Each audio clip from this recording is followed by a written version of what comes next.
I want to talk about how to make a cohesive collection, and it could also be the same as if you're doing a complex, large painting.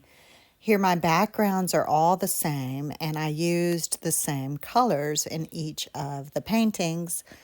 Uh, different different paintings had different colors emphasized. The White Rabbit obviously had a lot of the white in it. I wanted to make sure to use the same sort of details in all of them. I used the gold lace here that you see me applying. Each of them has the insides of a clock on their top hat. They all have top hats. The brim of the top hats is all made from a curtain cord. And I gave each of them roses that I piped to help. See, here's the piped rose. I piped it ahead of time and let it dry. They all have a heart on them because each of these on the red background are one of the followers of the Queen, one of the Queen's loyalists, and they all have some sort of clothing.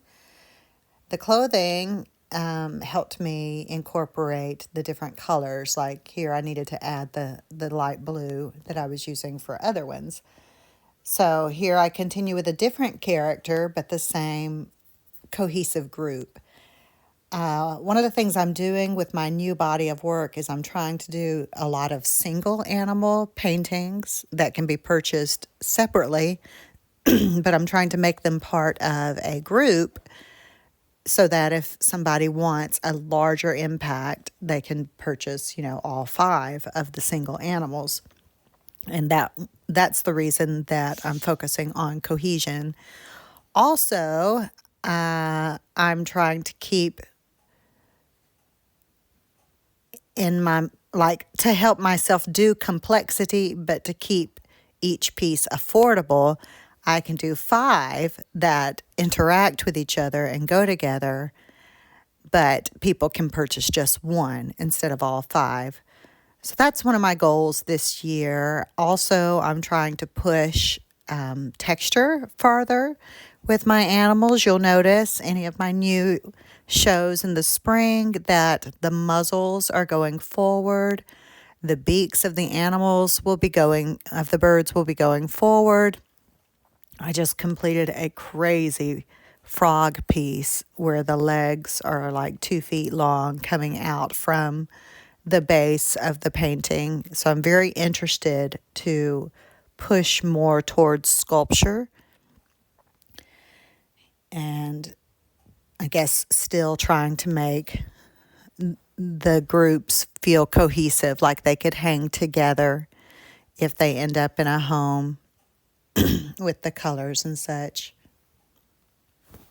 Here I'm doing the griffin, and you can see one of the things I do in each of my paintings is I give them this blush. I remember doing a unicorn years ago, and I added the blush, and someone commented, "Why did you add that? It's so garish." Of course, I kind of like garish. I like extra.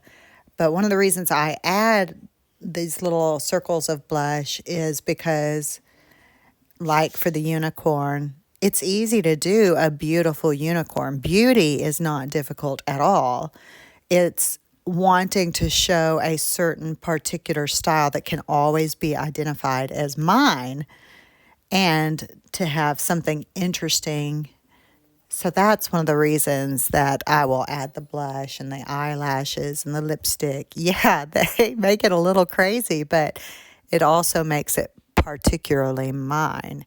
Not just with the unicorn, not just another beautiful unicorn, but, oh, I recognize Laura Walker's style.